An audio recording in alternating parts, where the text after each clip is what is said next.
All right, good afternoon, everybody.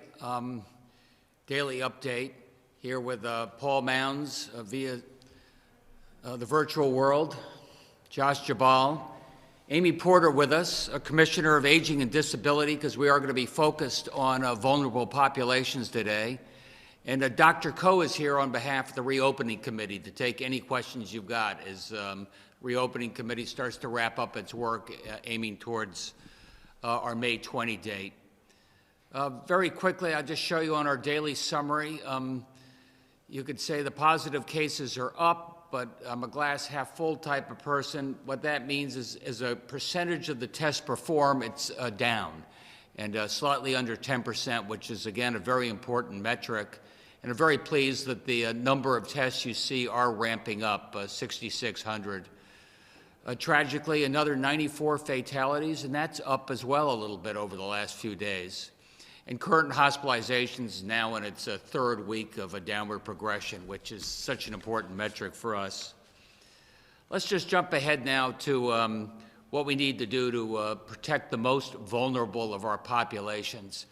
That's important, as we've said before, because it's the right thing to do. You know, African Americans much more likely to be infected, much more likely to suffer real complications.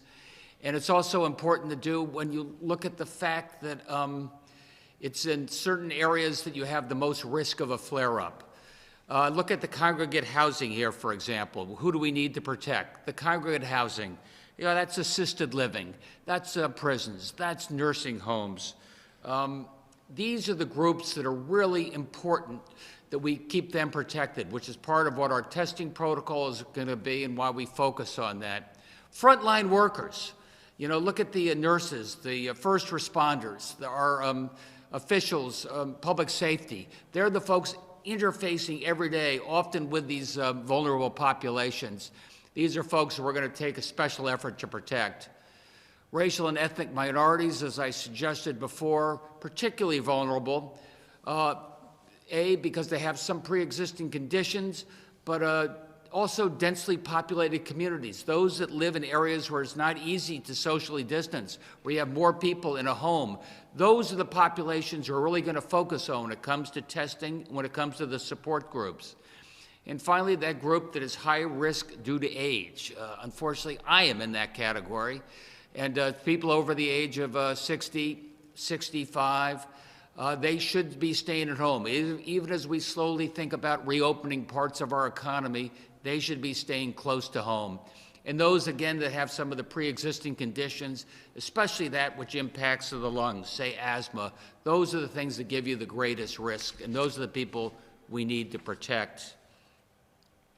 So our priorities when it comes to testing is vastly ramping up our testing, mass testing in those most vulnerable populations, focusing on them both in terms of symptomatic, those who have the symptoms of COVID, flu-like symptoms, and also those who are asymptomatic. So we can make an extra effort to make sure that those populations are safe. That's how we reach the vulnerable. And then Amy will help us describe how we support the vulnerable once we find out what that status is. So testing, how do we ramp up our testing? As you know, over the last few days, we've described some of the partnerships we have, Yale, New Haven, Jackson recently here, Genesis Diagnostics, Hartford Healthcare, Quest. These are all groups that are going to allow us to ramp up our testing. We said we'd be doing 42,000 tests a week starting next week, and Josh is highly confident we're going to blow through that number. And I think it's really important and ramp up towards 100,000 and beyond in June. I can't overemphasize how important testing is, but testing only works if you're willing to get tested. And right now, as you know, we have a lot of capacity at our hospitals, a lot of capacity still at our drive-through facility in New Haven. You probably heard we're going to be rolling out additional testing facilities in our partnership with CVS. I think another 12 pharmacies be up and operating very soon to make testing more easily available for each and every one of you. We're rolling out on our community health centers so that the most vulnerable populations in those tougher neighborhoods can know they can get tested safely, they can get tested without cost, and no cost for treatment. And Finally, we're working closely with our churches as well as the community centers. Senator McCrory has helped us there as well as we try and get the message out how it's important that you go out and do that testing, and the pharmacies allow us to take the test to you. So when it comes to our priority, when it's mass testing, here we are at the Phillips Health Center in Hartford's North End. This is the program that Doug McCrory helped us put together. They already have 300 people who have been tested to date, and we're ramping that up, and it's really important. How do we reach the vulnerable? How do we reach out to them? You know, there we're working, as I said before, with some of our fellow stakeholders, starting with the churches. Multilingual, you're going on radio and other broadcast media, Spanish, English. Go where people are and tell them what this means to you and your family and what it means to your greater community. We'll be supplementing that with more public service advertising. And there you see our contact tracing, which I think we have a chance to talk about in a minute. Support for the vulnerable. You know, here Amy's team is helping to take the lead, because if you're tested and you're found to be COVID infected, you're test positive, what do we do for you? Does it mean you just, by yourself and self-quarantine? No. If you're in a crowded situation, we provide you housing support at one of the local hotels in particular. We provide food support for you. We've really ramped that up, courtesy of Brian Hurlbut, our Commissioner of Agriculture. We're able to deliver, Amy says, I think it's hundreds of meals now a day here just in the greater Hartford area to those who are in the hotel or those who are self-quarantined for one reason or another. The medical support is so key as well. And I think there you're going to find that we're ramping that up, and I'll get to that in a second. And finally, the COVID care kit we'll talk about. Next slide, please. A lot of talk about our reopening metrics and where do we stand on that. And I was accusing Josh of a little bit of grade inflation today, but he's explained to me that I think we're doing pretty well in these metrics. Obviously, we're way beyond a 14-day decline in hospitalizations. I think you're seeing that we're going to not only test 42,000 and beyond next week. I think on the contact tracing, there's a question about what is sufficient, but Dr. Koh was saying a contact tracer can maybe take on 10 or 12 new clients a day. And given that number, we have over 300 volunteers right now working through our local health departments. That would mean we could handle, starting right now, say 3,000 folks who are tested positive on a daily basis. That's one definition of sufficient. I think we described a little bit what we're doing for the vulnerable populations, and we can always do more. Healthcare capacity and PPE, we've talked a lot about why we think we're in strong position there. Finally, so far, appropriate physical distancing regulation, I think we've been strong on, and I've been really proud of the people of Connecticut to follow that. But I also worry, because this is a place where you can fall backwards. This is a place where you look around the country, you see it's not just in a nursing home, it's not just in a prison where you have a flare-up. You see Tokyo, no, it was South Korea, Seoul I think it was, where one super spreader went to several nightclubs and infected many, many people. I saw that in Wisconsin yesterday or the day before, the Supreme Court lifted the stay-at-home regulations and, hundreds piled into the bars. So appropriate physical distancing regulations, that's one I watch like a hawk going forward. With that, I'd just really like to ask Amy Porter to say a few things about where we are on these vulnerable populations, and then we're all here to take your questions. Dr. Koh is here and Paul Mounds as well. Amy? Thank you, Governor, and thank you for having me here today. Protecting our at-risk populations is something that is a significant priority for the administration. We've been working across state agencies, across the administration. We've been working with state and local health partners. We've been working with community organizations to address the needs of specific populations. I have been fortunate to work on the Reopen Community Committee, and it is an incredible group of people. It is chaired by Dr. Marcela Nunez-Smith, who's the Director of Equity Research and Innovation at the Yale School of Medicine. We also have members, a pretty diverse set of members. Marie Allen is the Executive Director of the Southwestern Connecticut Area Agency on Aging and Independent Living. Dr. Ken Aline is the Vice Chair of the Connecticut Health Foundation. Nora Duncan, the State Director of Connecticut AARP. Rochelle Palash is the Assistant District Leader for an SEIU local. Daria Smith, the Executive Director of the Connecticut State Independent Living Council. Mike Frieda from the Connecticut Conference of Municipalities, and then we're also joined by 3 of our fellow commissioners, Commissioner Gifford, Commissioner Sheff, and Commissioner Delphin-Rittman. This group of individuals has spent an enormous amount of time trying to identify the needs, trying to listen to the voices in the community, and they all bring their own extensive networks of folks. When the governor talks about outreach and having people go out and speak to the communities, these are all individuals with their own incredible networks, and they're all incredibly committed to going out and having these conversations, figuring out the key messages so that as we ramp up the contact tracing, as we think about more people in quarantine and isolation who might need supports, we can encourage people to do that knowing that we're going to have the system in place. If somebody needs access to housing, as the governor said, if they need access to food, if they're trying to figure out, I have symptoms, but I'm not sure if they're significant enough, and I don't have a doctor. I don't have a place to go. So making sure that people are connected with active clinical monitoring and really the tools that they need through a care kit, like a thermometer, a pulse oximeter, masks, emergency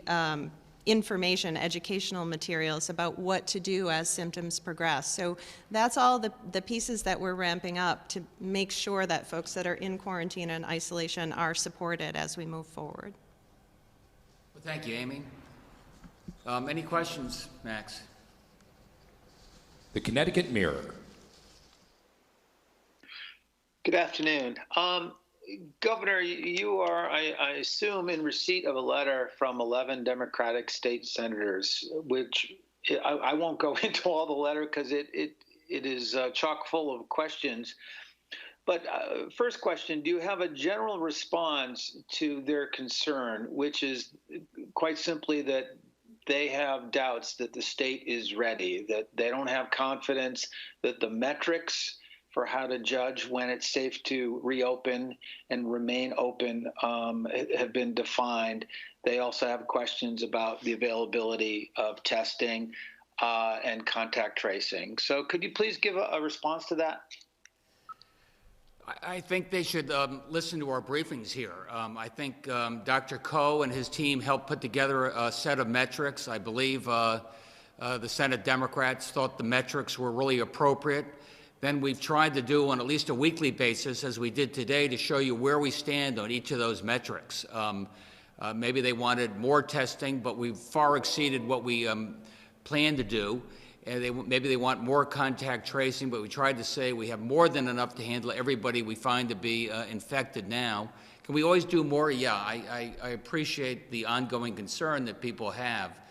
But I think we've got the right balance going forward right now. I think you have a sense that we put public health and public safety first and foremost. And whatever we do, we're doing very cautiously. At least 2 of those people on that letter were people who have participated in your briefings, and they're generally complimentary of the advisory group, even as they raise these questions. But to what extent does this? Let me ask another question. When it comes to contact tracing, Joe Brennan, the CBIA president, on the Business Roundtable call earlier today, he offered another concern about contact tracing. And his concern was once Connecticut reopens businesses, that it'll be very important if there is any outbreaks to be able to accurately and quickly trace the source Otherwise, the fear is that you will have to close businesses again, which his view would be that would be disastrous. So can you address the question of how important it will be for contact tracing to be done to make sure that there's a confidence that businesses are safe places for people to come in as consumers and to be there as workers? Yeah, I think nobody takes that more seriously than the businesses themselves. I think they know that if their restaurant or their barber shop, we found that there was an infection there, what that would mean in terms of business, what that would mean in terms of their employees, what that would mean towards the entire perception. So we've got very strict protocols for each and every one of these facilities. Most of them, paths are by appointment only, so we'll know exactly who is in and out of those facilities. And, you know, I've heard from some of the folks in the legislature, maybe you're going too fast. I heard from 130 restaurants yesterday, you're going too slow.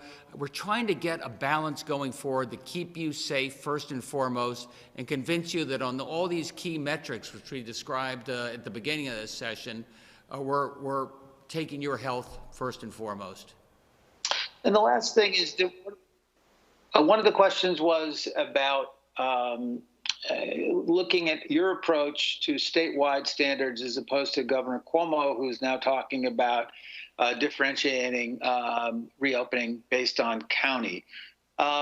What's your latest thinking on that? Do you still see Connecticut as just too small to go on a county by county basis, or are you open to perhaps some differentiation by county?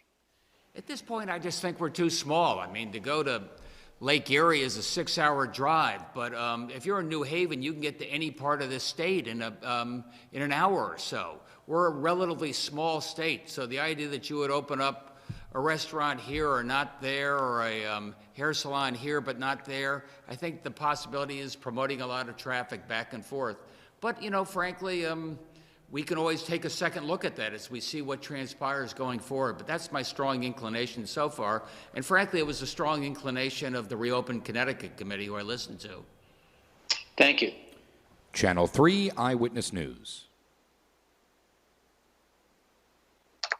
Hello, how's everybody today? My question is, I did sit on the roundtable today, and it's clear that the Department of Economic Development and everyone, all the partners on the committee have been working to put this plan together. But a lot of businesses, restaurants and hair salons, many may decide not to reopen next week because they just can't institute and implement all of the things.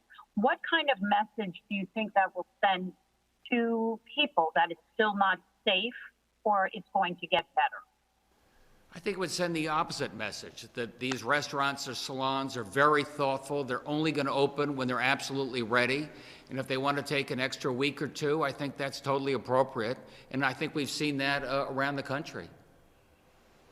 And my other question is, it's more on the lines, kind of what Mark had said, the confidence level. You know, after reading some of these guidelines, and albeit safe, smart, practical, you know, people going to restaurants with masks on and having to wear them at tables, that's difficult, isn't it? Well, that's one reason we didn't like indoor dining, and we thought outdoor dining was an awful lot safer. And if you're implying that if they wear a mask, will that make people more anxious about going there? I think just the opposite. It would say to me that this is a facility that takes the protocols very seriously. Dr. Coe, do you want to add anything to that question?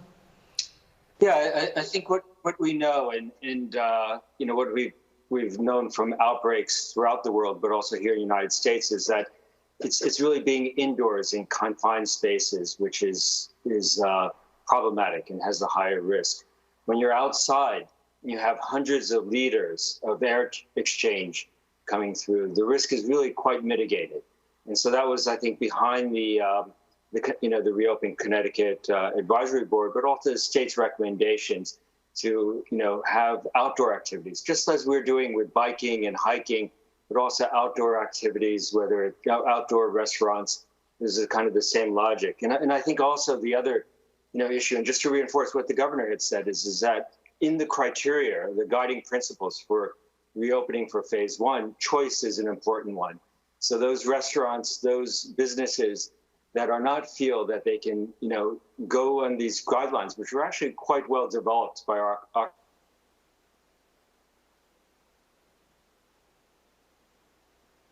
Right. Happened.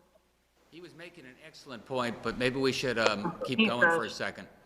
Max? We will get back to Dr. Coe. Thank you. For now, we will move along next to NBC Connecticut. Good afternoon. Sticking with the restaurant question, this afternoon during the roundtable, or this morning I should say, the Connecticut Restaurant Association brought up the point that there are a lot of restaurants that are being left out of this May 20th opening just by the fact that they may not have a patio. They're urging the state to allow limited indoor seating and dining beginning June 3rd. Do you think that's feasible? And if not, when can we expect that to start to happen? My instinct is that it's early, and I want to see a little more experience with the outside dining first. I've been impressed, though. I mean, Sarah Bronin here in Hartford, Freddie Camillo down in Greenwich. People are thinking really creatively about how to close down some roads to traffic, open up more for pedestrian traffic, more room for outdoor seating. I think it could be very interesting over the course of the next month, and we'll learn a lot. And secondly, now that we're getting some nicer weather, a lot of parents want to know, when will the local playground be open? Will the pools open this summer? Where does that fall in your phases, and will you be leaving that decision ultimately up to the municipalities? Right now, that's a decision that's left up to the municipalities. They control their local parks and the access there. But my instinct is that could be, since it's outside, we can do it carefully. If they have people there that can clean off the swing set, we could do that perhaps in the next round. But maybe Paul or Dr. Coe would have an insight there.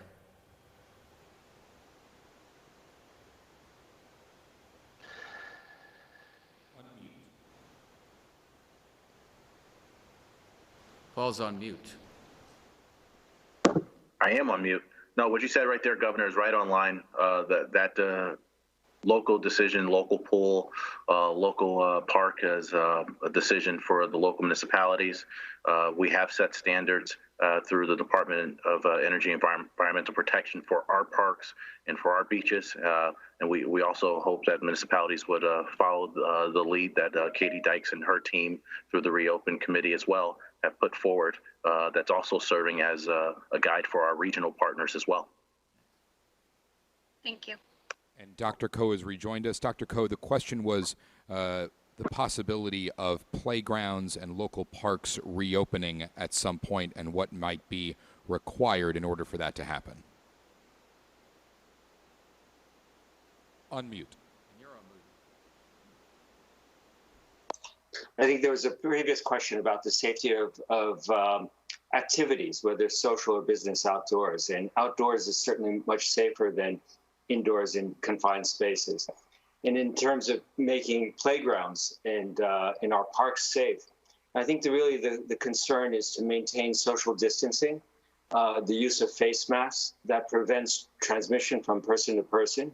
And I think the third point, which is important in keeping our parks and our playground safe, is disinfection. We know that we have in our respiratory secretions in our saliva virus that potentially can infect other people. The practice is to keep those, disinfected frequently, especially those that are being touched, such as in bathrooms in our parks, or whether they're swings or slides, the constant disinfection. These are all in the guidelines that are being actually being reviewed and formulated from our occupational review group. Move along next to the Day of New London. Hello, Governor. I wanted to ask you about another letter you may have received. This is from the Southeastern Connecticut contingent. It was dated yesterday. And they're asking for you to address the situation in Eastern Connecticut, where the unemployment claims are spiking, largely because of the unemployment coming from the casinos. As you know, Fox was change the status of their workforce from furloughed to laid off, or will be as of May 31. No more health benefits. So I'm wondering what your response is to that letter, and in which they also ask again that by executive order you authorize online gaming and sports betting as a way for the tribes to generate some revenue. And maybe as a secondary question, I'm just wondering, what is the status of your talks with the tribes, and are you involved in those personally, and how often are they taking place? Yes, I have had conversations with the tribal leaders. I'm trying to find ways to move this forward that does not result in endless litigation, and we can move this forward. The tribes have been amazing partners for this state for a long time. I feel desperately for the folks that were furloughed and then laid off. Thankfully, we have a good workman's unemployment compensation system. It's on time, getting the payments out now with a true-up from the federal government. So I think that's something that carries people forward for a while until we can get the casinos open safely. And there's no possibility of an executive order or any action in that way? Have you sort of addressed that issue already?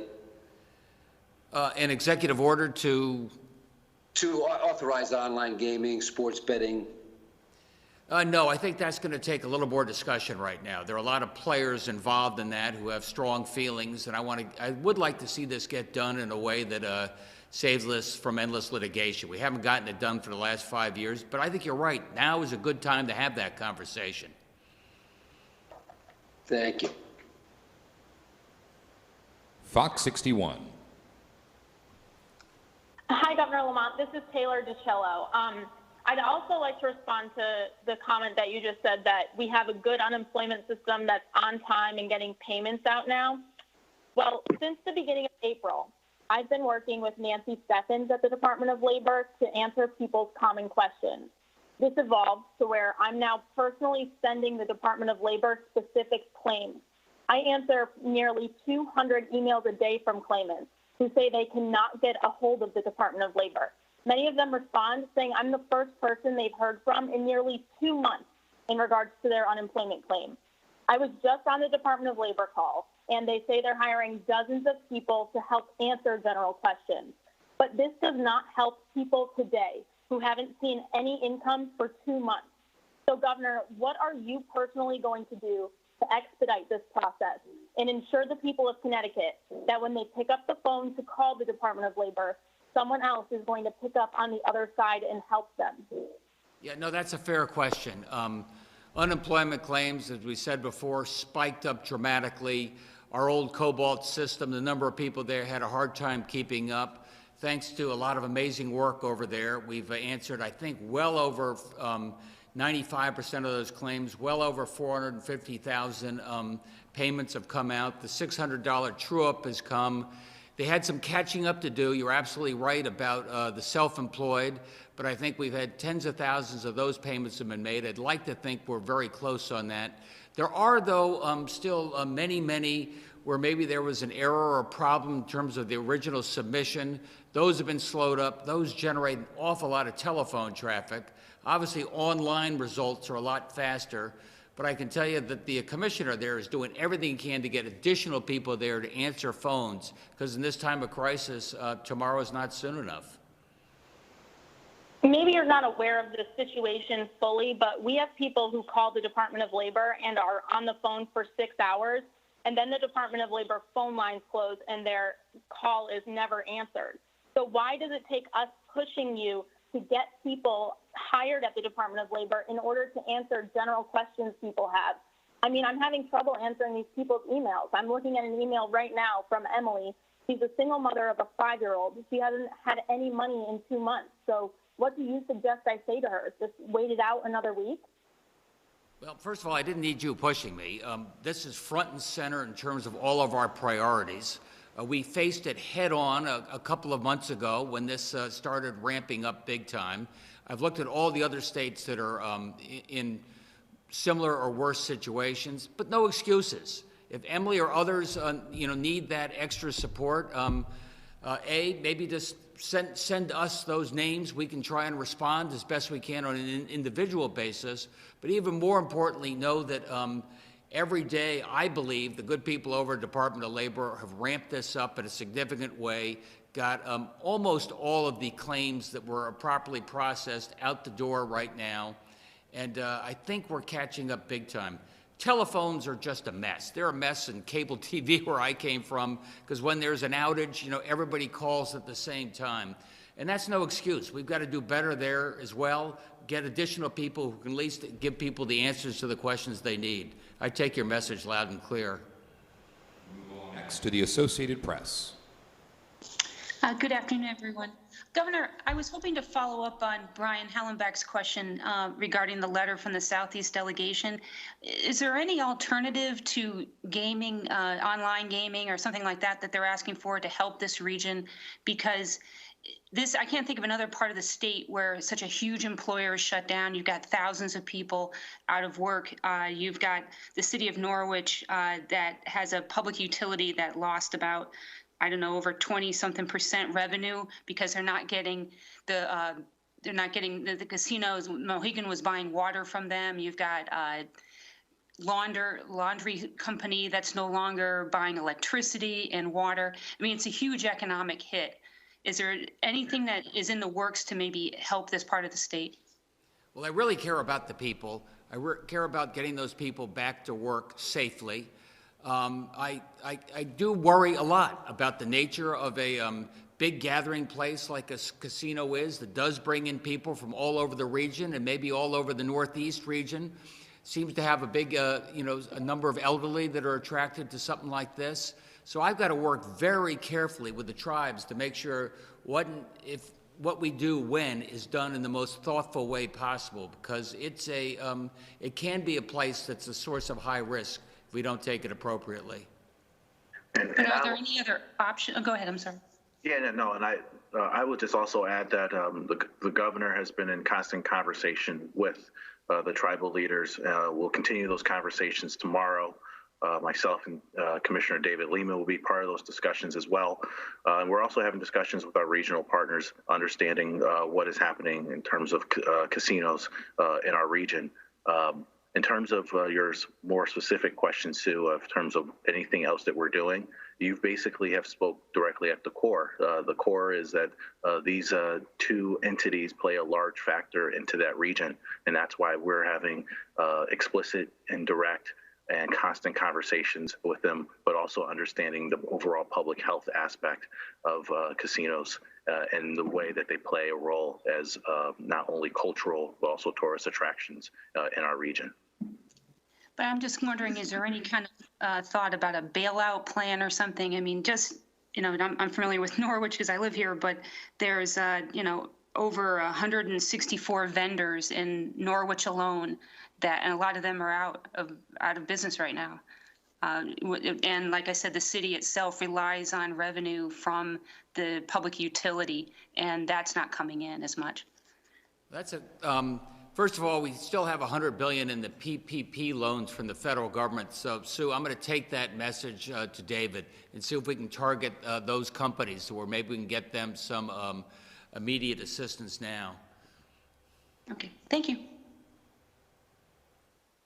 News 12 Connecticut.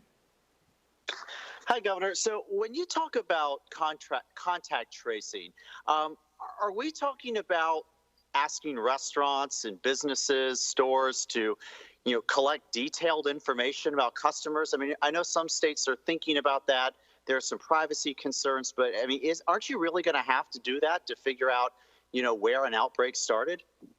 Want to try that?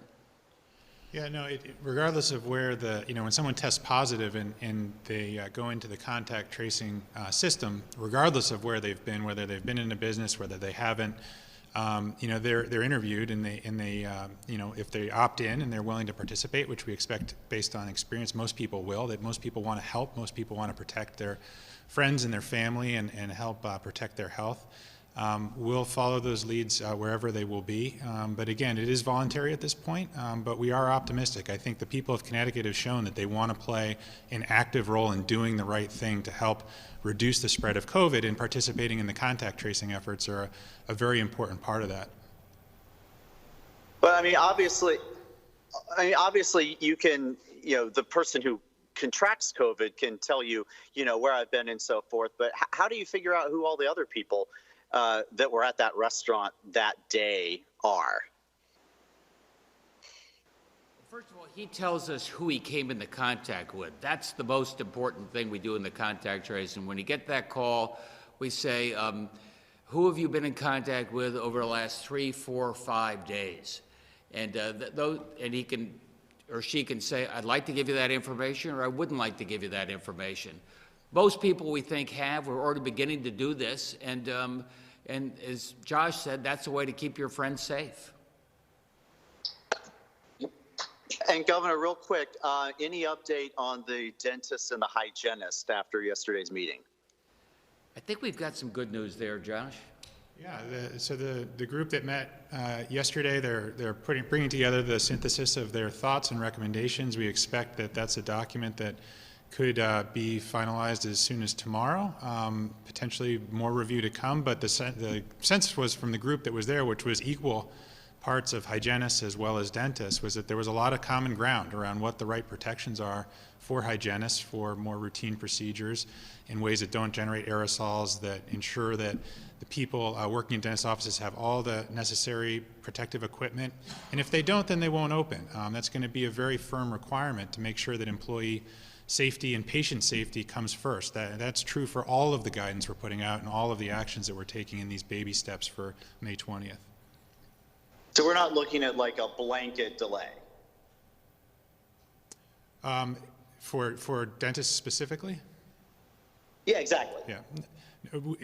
Assuming that the two groups can come to some common ground, which it sounds like they will, then presumably not. But again, it will be case by case for a certain dentist office. They need to ensure that they have the right protections in place, the right protective equipment, and until they get to that point, then that's not going to be a safe situation. News 8. For the governor and Dr. Koh, other states have opened up earlier, and you've been looking at those. You talked about the super spreader over in Korea, at the nightclubs. What other kinds of things are you seeing that you like or don't like that the other states are doing? For example, California already has canceled fall semester at their statewide university system. You want to start with that, Albert? Sure. And let me just, before getting into that that question, let me just go back to the importance of contact tracing. So I think one thing it's important to understand is that not all contacts are high-risk contacts, and actually we use a rule of within 6 feet face-to-face within 10 to 15 minutes. And so if you can imagine yourself going to a restaurant, you're not having high-risk contacts with everybody in the restaurant, especially when we're having social distancing. So I think that's something important to understand about contact tracing and the nature of contacts and how they cause transmission. Getting back to the original question, which was that about what other states are doing. I think what we've tried to do, and at least for the Reopen Connecticut Advisory Board, is really set the highest bar on safety and public health. And as I mentioned before in previous press conferences, is that our state is at risk. The country is at risk for resurgence.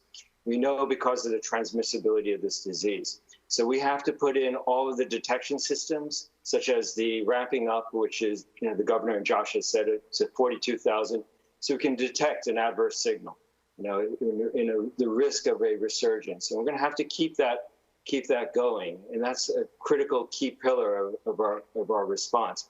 And if you look at other states, that's what they have been doing as well. But we're going to be going beyond. And I think all of the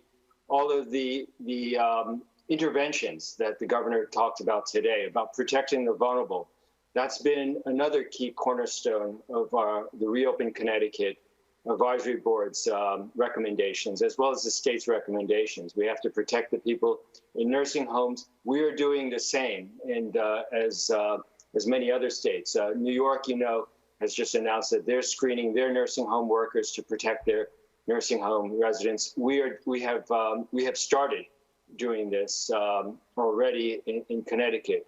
We have to keep our correctional facilities safe, both the incarcerated as well as the as well as the correctional staff. We have to go to where the highest risk or the highest burden of the epidemic has hit. And those are our cities, whether Bridgeport, New Haven, Hartford, Waterbury, Danbury. And those are actually behind the rationale of rolling out community-based testing and supports that were talked about today. So if you look and see across the country, we're actually ahead of the curve in terms of really the intensity and the scope of what we've proposed as recommendations from the advisory board, and which are now being implemented by the state. Governor? Media. Connecticut Public Media. Governor. Sorry. Go ahead, Bob. I didn't know if the governor saw anything in particular or how he feels about California closing the schools or what he's seen at other states that he likes or doesn't like. I thought it was too early to make that decision as they did in California. I think we have a model group that came out in terms of the metrics we have as we slowly reopen our, say, colleges. And I think we're going to make a determination on that later based on the facts on the ground and how we've done. I look around the rest of the country, though. I spend a lot of time. I mean, I see, as I said before, the crowds going into the bar in Wisconsin, I think it was. I know Mike DeWine in Ohio, and he's opened up a little bit, and there were some flare-ups, but it was a flare-up in a prison in Marion. So it tends to be those most vulnerable populations where still you see the greatest risk. So we're learning because we're a few weeks behind a lot of other parts of the country in terms of how they're doing things, and we're going to adjust along the way. Connecticut Public Media. Ali Washapsky here. As sample sites grow, what outreach is the administration doing to educate people about the importance of testing, besides these daily press briefings that not everyone might see?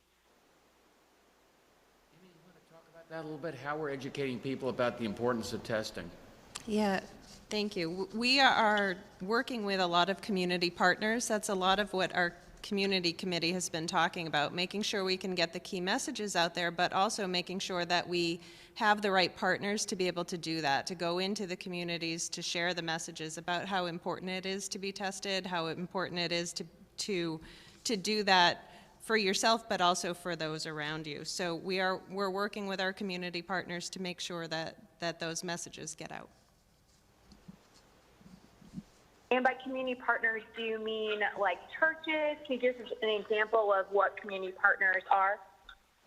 Yeah, on our community committee, we have folks from, as I said, from AARP, from our area agencies on aging, but we also have folks that are in communities talking with churches, talking with other nonprofit organizations that are out there. We've been talking with our healthcare partners in the communities to try to make sure we can get those messages out.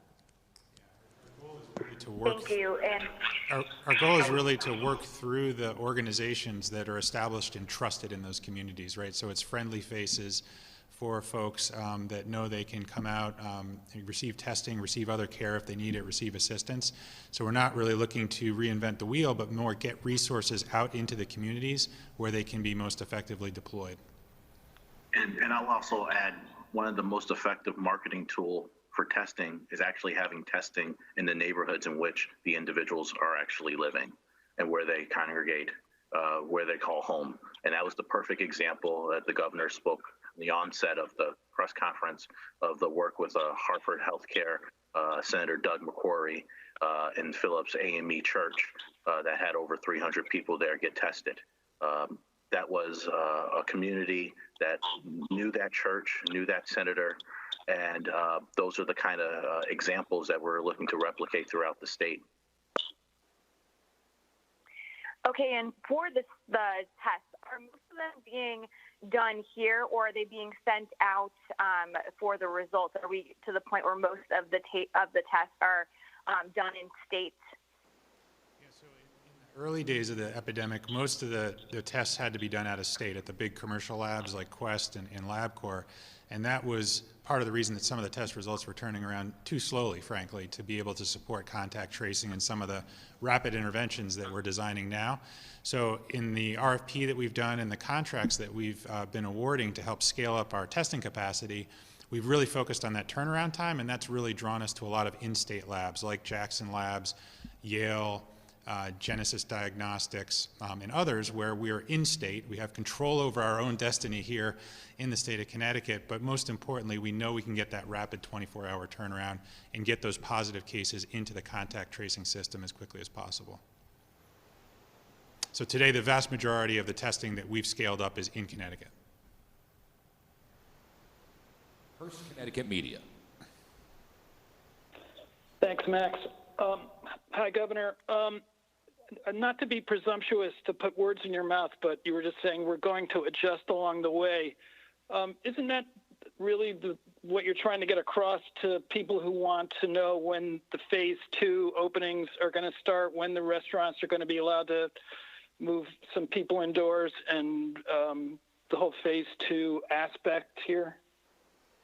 Yeah, Ken, I've thought about this sort of in monthly increments. And if May 20th we have a small partial reopening, for example, the outdoor restaurants you mentioned, you know, over the next 2 to 3 weeks we'll have a chance to analyze what the effects have been, and that will give us some guidance for what people can expect on June 20th. And as I suggested before, you take that out right through the summer and think about what September of 2020 looks like, and what we can think about in terms of schools and residence halls and the such. So, and maybe, you know, maybe everything is not a straight line. Maybe there's some fallback. Maybe there's some flare-ups that come in from Boston or someplace, and we have to adjust along the way. That was part of the advice we gave our universities, by the way, Rick Levin's committee. They said, assume you'll be opening in September, but assume you have to change, but make sure you have a contingency if you have to change course in early August, because we may have to give you a change of notice. That's the world in which we live. Thanks. Could I ask Dr. Koh a question, please? Yes, please. Go ahead. Could you give us an update, sir, on the childhood inflammatory syndrome? Maybe how many kids are afflicted now, what you're finding out about it over the last few days. We haven't had you in public talking about it for a while. No, thank you for the question. And as you can imagine, we're all concerned about the reports. And actually, these reports first happened in England, where they've identified several clusters of kids with this inflammatory syndrome. You know, this actually appears to have happened, is happening, you know, weeks or days, if not weeks, after the kids have gotten COVID. It's probably, we don't know why it's happening, but what it's causing is this, you know, systemic inflammation that's many times involving the heart, sometimes the gastrointestinal system. You know, these kids have actually done well, but they've actually had, you know, this very, you know, undergone shock or, you know, hypotension, low blood pressure with shock requiring, you know, care in the intensive care units. Now what we're learning about is that this is actually happening here in the United States. Everyone has heard about the number of cases in New York.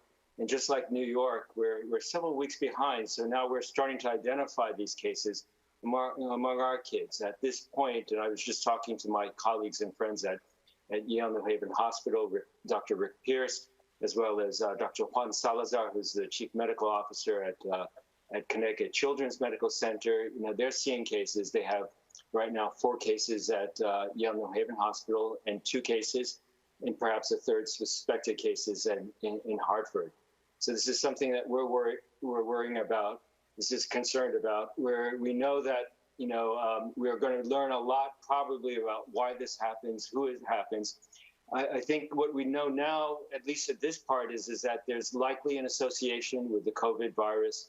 We have to stay vigilant on it. It still appears to be a relatively rare phenomenon, given what we expect of all the kids who have been exposed to COVID. But that's what we know at this moment. We will probably learn a lot more in the next coming days and weeks.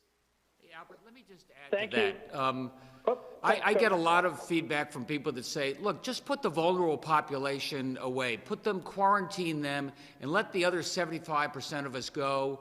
Okay, we'll get infected, and then we'll have herd immunity, and everything will be fine. But Albert, what you reminded me is we know so little about COVID. We've got, and this is something we didn't even know about a few months ago. And this is a germ that could have long-term or medium-term impacts on people. This is what we're learning every day, which is why we have to be so cautious, I think. No, that's exactly right, Governor. We are concerned about, when this whole outbreak, and just imagining this is a whole, a new pathogen first identified in the end of December, beginning of June. It's spread throughout the world. We have a pandemic, and every day something new is coming out about this virus and what it does. And I think we just have to learn from lessons in the past. We've seen countries, use the herd immunity or just let everything go approach, and then having to come back. And that was a cautionary tale that what happened in the United Kingdom. And that's also the cautionary tale for us here in Connecticut. We see other states that have opened up their economy very quickly, not the small grade, baby steps that we're taking. And we're concerned about our neighbors, and we're concerned about our fellow citizens of the United States. And so this is just underscores the caution that we need, and to put always the public safety first. Thanks. The Hartford Courant. Yes, Governor. As you said, you have gotten some pushback on the reopening from both the left and the right. Today it was the Senate Democrats with some letters, and previously it was Republicans. Do you have any regrets that you didn't put any legislators on the advisory group for direct input? And why didn't you put any legislators on the group? Because with our team, they were scientific professionals and obviously business folks who were actively frontline involved. But what was really important to me, Chris, was making sure, and poor Dr. Coe has had to do hours of this, we brief the legislators on a regular basis, back and forth, conversations, know exactly what we're thinking about, what we're doing, why we're doing it, augmented by what Paul Mounds has done as well. So we're doing everything we can to make sure that everything the Reopen Committee has been doing is totally transparent, especially when it came to the legislature. Okay, also on the, if I can ask very quickly, so were you surprised today one of the Senate Democratic letters had 25 questions? Is it your position that they had been briefed on that? There was literally 25 questions on the letter today. Well, one of the things I'm finding is maybe you brief all the leaders, but that doesn't necessarily mean all the other members of the legislature get the information. Paul, do you want to step in on that? Yeah, I'll be happy to step in. I think one of the things that was said in terms of the legislative involvement, I think myself, Andrew Newey, and Albert Coe will say that we've done many of calls with legislators on both sides of the aisle about the reopening. Many of their comments and their inputs from their caucuses led to modifications to many of the standards that have been put out.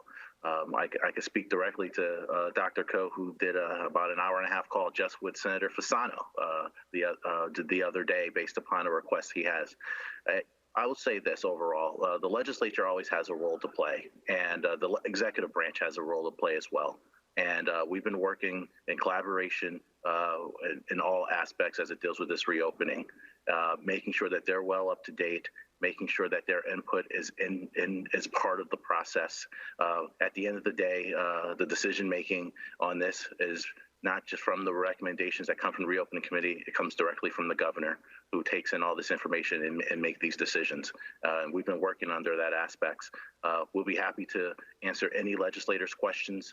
We had commissioners, members of the administration, senior staff of the governor, as well as Reopen Committee, who have had hundreds of conversations with legislators and will continue to do so throughout this whole process. But one letter is not going to, or a few letters are not going to deter the progress that this whole reopening process has been making, but we will be happy to answer them directly. Okay. Also, Governor, one last thing: the new CEO at the Partnership for Connecticut has been placed on unpaid leave, as you know. Did you know about that in advance? And do you think she should be replaced? I was informed about that, just a few days ago, and let me get all the facts in place. I think there's going to be a special meeting of the board, and I can report back to you. Waterbury, the Waterbury Republican American. Thanks. Start off with a couple of reader questions that I think should be fairly simple to answer. If fitting rooms are going to be closed, what about footwear? How will customers be able to try on shoes and sneakers and boots? All right, who wants that one? The silence is deafening. I'll tell you what we have done, though, because I don't have an easy answer for you on this. We have met with a number of the folks that run the leading clothing stores to get their very best input on how we can do this on a safe basis. As Dr. Koch can tell you, the germ can stay in a shoe or in a piece of clothing for a few days.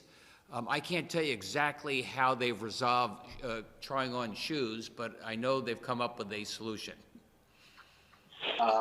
Thank you. Thanks, guys. You were no help at all. Thank you, Governor. I can add one thing. Those are the questions that keep us up all night and day, and that's actually a question which we have as I think one of the really good outcomes of the Reopen Connecticut Advisory Board, but also working with the state, is that we have people from the state OSHA, working together with leading academics, leading experts in the occupational health, and really going through all those nitty-gritty types of questions. And a lot of them have already been placed for a lot of the businesses on the website, the Connecticut.gov coronavirus website. But those questions exactly about how to deal with shoes, and those are the things that are keeping us up all night, and that's work in progress. So you'll find those guidelines coming up pretty soon. Yeah, and I guess I'll jump in and add that David Lehman, the team of OSHA, as well as Dr. Koch and his team, have been working directly with the retailers on these kind of very specific questions. This is the perfect example of how this Reopen Committee is working. So much so that we got a question from House Democratic Caucus about consignment shops and individuals trying on closing consignment shops and how that process is working, and provided input and information that helped further inform the overall process. So I think as you go into these very, very specific questions, that's when you get to see the secret sauce that is how this Reopen Committee has been working to make sure we're putting out guidelines that is not only informing the retailers, informing the public, but also making sure that they're comfortable with the reopen potentially on May 20th. Okay, state law lets retailers set their own refund policies and exchange policies as long as they're conspicuously posted so customers can read it. But we're getting a question: if you can't try on clothes in stores, can you return them if you try them on at home? Let us get back to you on that. Okay. Well, this one I think you might be able to answer then, Governor. Currently, Bradley Airport, International Airport, is not screening for COVID-19 because apparently it's not required by CDC guidelines. Why isn't the state of Connecticut requiring any kind of COVID-19 screening at Bradley International Airport? My understanding is, and Josh, correct me, I think 95% of the passenger traffic at a Bradley Airport is virtually ground to a halt. It's almost all, package delivery at this point. But to your bigger point, you're right. COVID came to the Northeast, not necessarily from Wuhan, but came through Europe, and right to JFK and right to a Newark International Airport. That was the COVID highway. And there, the testing would have been really advantageous early on. Okay, and final question. I guess this one would be for Dr. Koch, and I'm sure Josh, if he wants to hold Portland, as well as yourself, Governor. The letter from, or one of the letters from the Senate Democrats said that the guidelines set by your Reopen Advisory Group indicate 42,000 tests per week are required to begin reopening, but 140 tests per week are needed to prevent new outbreaks. When will either of these targets be met, and can you assure sufficient testing materials can be sourced to maintain these testing levels? Good. Thank you. Let me answer that first, and Josh, if you want to add to that. So let's just think about why testing is important. And testing serves multiple purposes. The presentation by the governor today is just one. But the other that's important is that testing allows us to detect outbreaks or detect increases in transmission. And so 42,000 tests allows us to broadly cover all the people who have symptoms and who are able to potentially pass the disease on to others. But it also gives us an opportunity to do surveillance, right? And to identify, rather than having to wait until somebody comes to the hospital, identify them early in the course of illness. And so we get to get a better handle about whether we have an increase, of transmission in the communities. So that's the importance of testing. And that 42,000 gives us that which, the state is going to reach in the next several days, gives us that opportunity. To do all the other part, we're going to have to do more than just testing those 42,000 people who have symptoms. And we have to go beyond. And that's where we're going to try to do as we're opening up in these small steps, the economy, to prevent the transmission by screening people, whether it's not only the people in the nursing homes or in our correctional facilities, but also in our high-risk communities. And that's what's our goal in the next 6 weeks as we go up to the end of June. Add, so specific to where we are today, against the goal of 42,000 tests a week for May 20th, with those agreements that we mentioned in the charts with those various labs in Connecticut, we now have locked in capacity for over 70,000 tests per week by May 20th. In terms of the question about the supplies, the governor's been on the phone with the chief executives of the key suppliers that those labs count on for their supplies, and has received personal assurances that the supplies will be in place when we need them. And then we're on our track from there to keep going. And as the governor said before, we expect to be over 100,000 tests a week and beyond into the month of June. All right, everybody. Max is giving me the signal. Dr. Ko, again, thank you so much. I hope you're not up all night long thinking about the trying on the shoe issue. You may be here outside. There's a horn honking protest, something that happens more frequently. I have no idea whether they think we're reopening too quickly or too slowly. I like to think that means maybe we're getting this balance right.